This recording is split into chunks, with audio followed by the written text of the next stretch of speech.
I'm noticing a lot of sellers are trying to steer away from dealing with FHA loans. Yeah. Is that a thing? Like, Yeah. From what I've heard, yeah, It it's is. from what I hear from realtors. If you have an FHA pre-approval, it's definitely tough to get an accepted offer.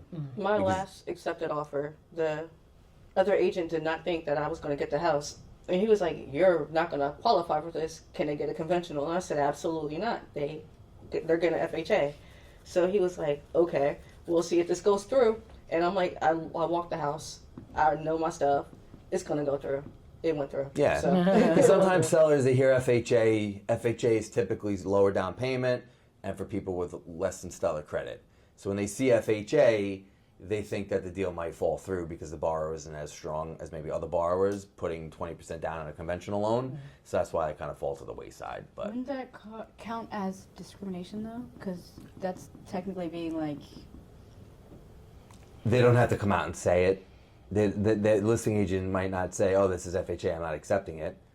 But if they have somebody with 20% convention, as a listing agent, if you have a listing, what's your main goal?